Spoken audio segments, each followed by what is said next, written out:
আমি বলেছিলাম যে দুধ নিতে এসে কাকিমাদের বাড়িতে সচরাচর দেখা যায় না।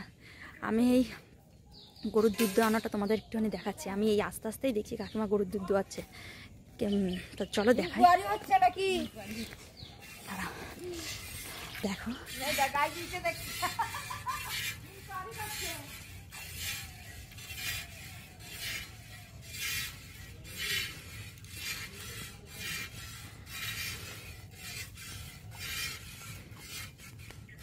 পাঠাতে হবে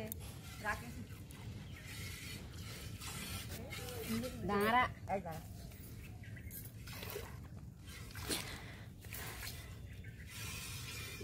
দাঁড়িয়ে যা।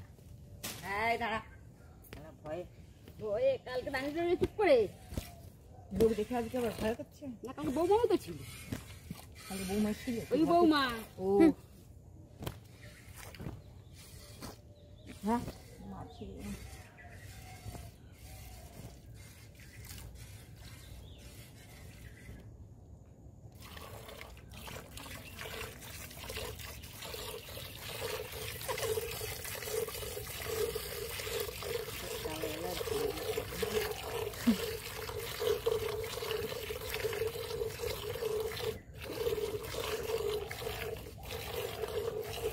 নিচেই তো পড়ে যাচ্ছে কত দেখো ছিটকে ছিটকে।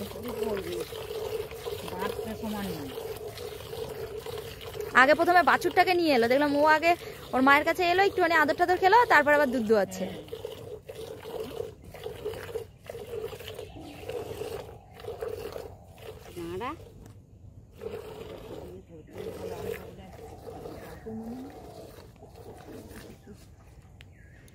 পেঁপে গাছটা কাদের? ওই ঘটি ঘটি পেঁপেটা হয়েছে, খোকনদার হয়েছে। তো দেখতেই পেলে কিরকম কি সুন্দর ভারী মিষ্টি। গরুর বাছুরটাকে আগে দাঁড় করিয়ে রেখেছে, আদর করালো, তারপরে ইয়ে করলাম, গরুর দুধ দোয়াচ্ছে।